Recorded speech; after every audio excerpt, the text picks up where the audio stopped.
Hola, soy Chimo Cerdá, profesor del Departamento de Ingeniería Electrónica de la Universidad Politécnica de Valencia. Y en este objeto de aprendizaje vamos a adentrarnos en cómo manejar los objetos de tipo Grease Pencil, pero como un objeto en sí, no entrando a sus propiedades íntimas, sino tratándolos como un objeto, como un todo. Y en ese sentido, los objetivos que nos vamos a marcar de cara a este objeto de aprendizaje van a ser pues los más básicos. Crear nuevos objetos de tipo Grease Pencil, ser capaces de moverlos, escalarlos y rotarlos como objetos, cosa que podríamos ya saber hacer como cualquier otro tipo de objeto. Vamos a duplicarlos, que también sigue un esquema muy similar a cualquier otro objeto. Vamos a introducir la jerarquía, que en definitiva pues sigue los mismos patrones, los mismos esquemas. Pero lo que sí que ya es específico del Grease Pencil es la posibilidad de visualizar y configurar el canvas, este lienzo en el que nos permite a nosotros trabajar. Y luego, como otro ejemplo específico, es la posibilidad de actuar sobre el ancho del trazo, pero también como un todo. No de trazos particulares, sino escalar todo el trazo del objeto con el que vamos a trabajar. Bien, el modo objeto en realidad comparte las características del modo objeto de cualquiera de los otros elementos con el que nosotros tengamos en Blender, y por lo tanto es el modo por defecto en el que nos encontramos. Cuando creamos un objeto nuevo, sea el tipo Grease Pencil, entraremos directamente en el modo objeto, que nos permite trabajar con él pues exactamente igual que en cualquier otro. Podemos moverlo, rotar y escalar, hacer cualquiera de las transformaciones afines a las que ya estamos acostumbrados, y las podemos hacer por los mismos medios, o los podemos hacer manualmente o de forma numérica. Las operaciones que luego, además, una vez ya nos tenemos posicionado, ubicado, rotado, escalado, ¿vale? Podemos crear copias del mismo objeto, copias que pueden ser normales utilizando Shift D, o copias enlazadas al D que hacen referencia a los mismos slots de datos, de tal manera que cuando cambiemos en uno de ellos, pues cambian absolutamente en todos. La introducción de jerarquía se hace a través de relaciones padre-hijo con el control P. También es posible no organizarlos a través de jerarquías, sino en esta característica que se nos ofrece a partir de la versión 2.8, que es la organización mediante colecciones, que es una de las características posiblemente más potentes que se han introducido en la versión 2.8. Lo que sí que es muy específico y muy interesante es la capacidad de overlays. Aunque los overlays ya aparecen en otros objetos, en el caso del Grease Pencil, los overlays son especialmente interesantes y son especialmente potentes porque nos van a dar una serie de características como el onion skinning, o como la posibilidad de que desaparezcan algunos objetos 3D para que nos fijemos solamente en el objeto 2D que estamos dibujando en cada uno de los momentos. ¿De acuerdo? Dentro de estos overlays, posiblemente el más importante y aquel sobre el que vamos a actuar es el canvas, una especie de lienzo que nos va a mostrar la referencia sobre la cual vamos a dibujar, porque claro, dibujar un objeto 2D en el espacio 3D siempre es peligroso. ¿Sobre qué plano estamos dibujando? Bueno, pues siempre hay un plano de referencia que es perpendicular a la persona que está observando, al observador o al diseñador, como queramos llamarlo.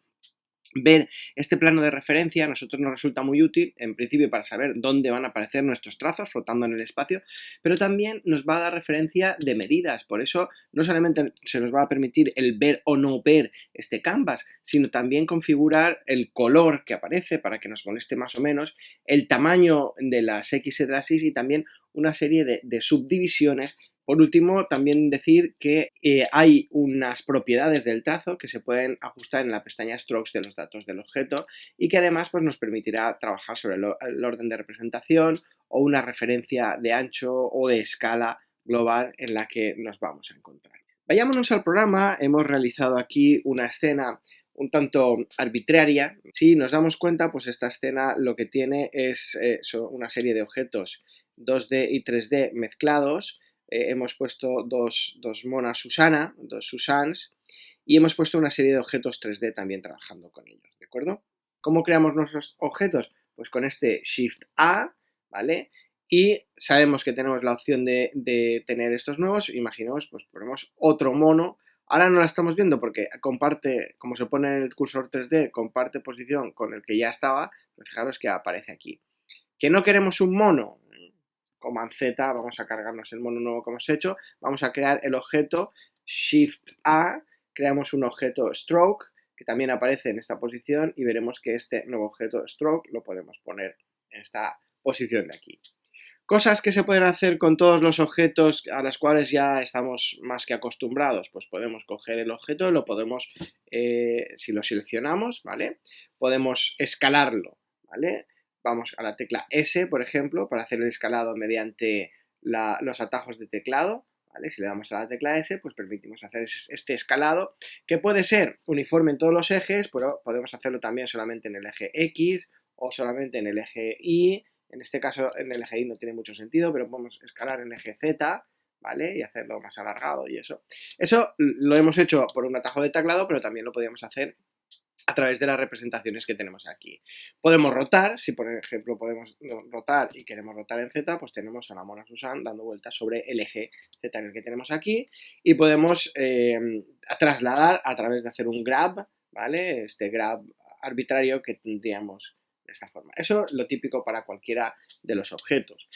También podríamos establecer jerarquías si por ejemplo seleccionamos este objeto y por último seleccionamos este otro objeto, hacemos como siempre control P, ¿vale? Set parent, control P, set parent to object, ¿vale? Y a partir de ese momento vemos que este trazo que tenemos aquí es el padre de estos dos. Nosotros podemos mover uno de ellos independientemente del primero, ¿vale? Pero cuando movemos al padre se mueven los dos hijos. Eso es común absolutamente a todo lo que tenemos en Blender.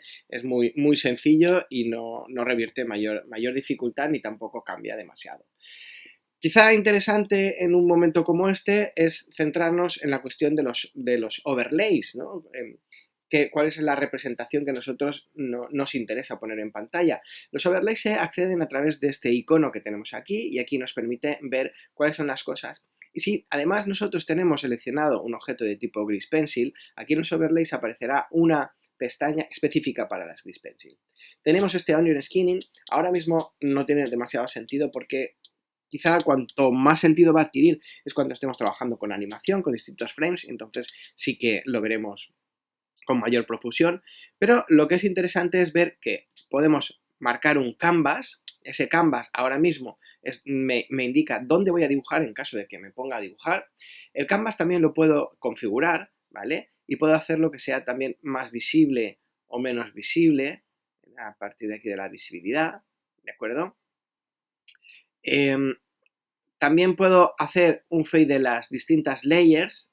Dentro de las layers que componen un mismo objeto puedo hacer un fade para ver cuáles están más delante, más detrás.